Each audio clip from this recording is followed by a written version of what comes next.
बिहार समस्तीपुर थाना वारिस नगर की मशहूर बस्ती रहुआ रामपुर के मुख्तार ख़ानदान की तीसरी पीढ़ी में जन्म लेने वाले हाफिज़ मौलाना अलहाज मुफ्ती मोहम्मद फैयाज़ साहब कासमी बासलाहियत आलिम, तजर्बाकार मुफ्ती, साहिब कलम और कई किताबों के मुसन्निफ़ व मुरत्तिब हैं। इल्मी व अदबी हलक़ों में पसंद किए जाते हैं।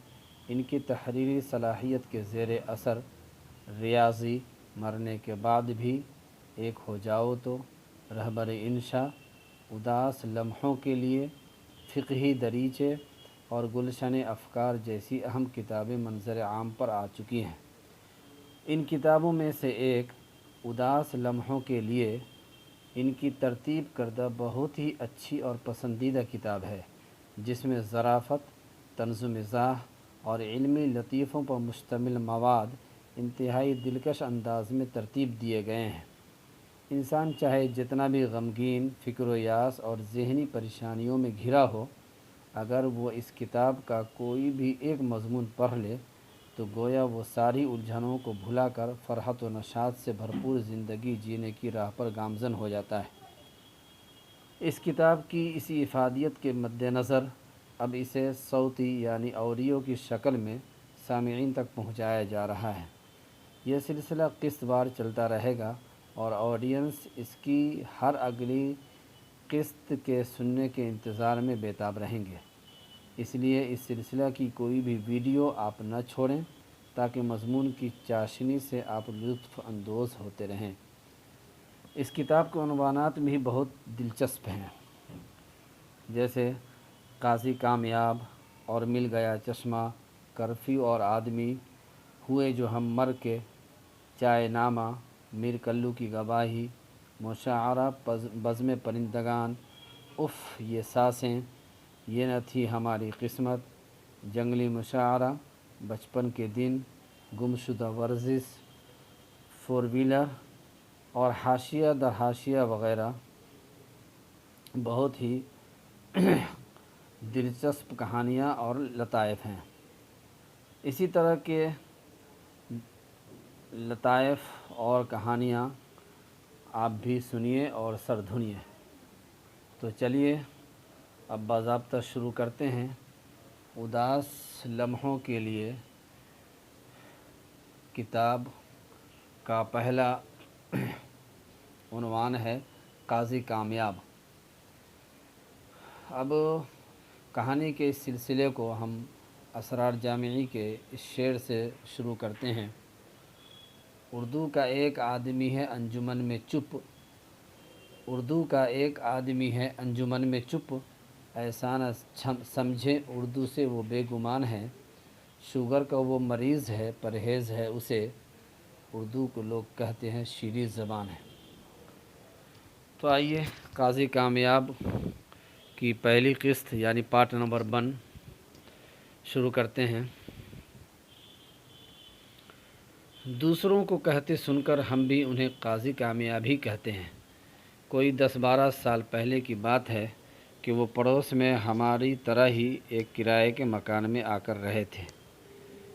उस वक्त उनकी आँखों पर एक धुंधला सा चश्मा, सर पर उड़े उड़े से बाल, पेशानी पर गर्द की मोटी मोटी तह, कांधे पर एक खादी का झोला और पाँव में हवाई चप्पल होती थी।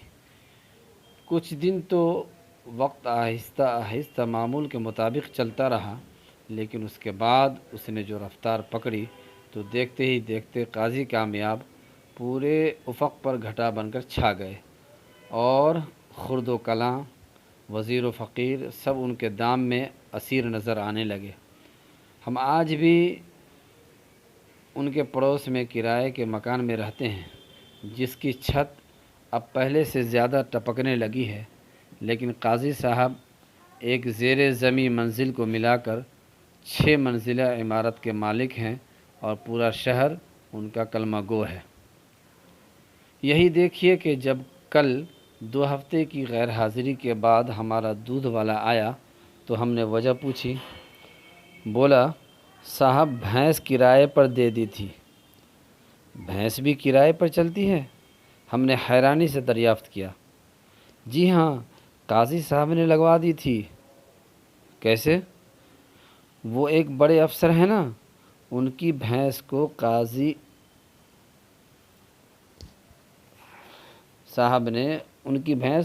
صاحب نے اسپتال میں داخل کروا دیا تھا، ان کے یہاں ہی۔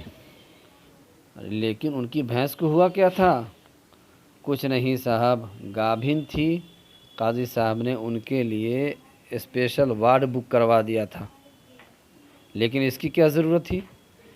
ارے صاحب، اسپیشل وارڈ بڑی مشکل سے ملتا ہے، ایک ہی تو ہے۔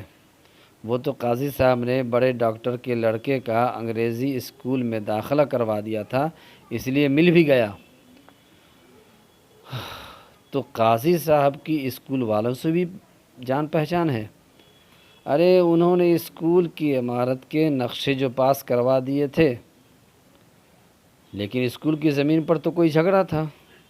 ارے وہ تو اس آدمی نے اس لیے کھڑا کیا تھا کہ کچھ لے لا کر صلح صفائی کر لے گا، اسے اپنی بیٹی کا جہیز جو ادا کرنا تھا۔ تو پھر ہوئی شادی؟ ہاں، قاضی صاحب نے پرنسپل صاحب کے ایک رشتہ دار سے کم جہیز میں شادی کروا دی۔ تو گویا قاضی صاحب کے پاس ہر مسئلے کا حل ہے۔ ہاں صاحب، خدا ان کا بھلا کرے، وہ ہر ایک کی مشکل چٹکی بجا کر حل کر دیتے ہیں۔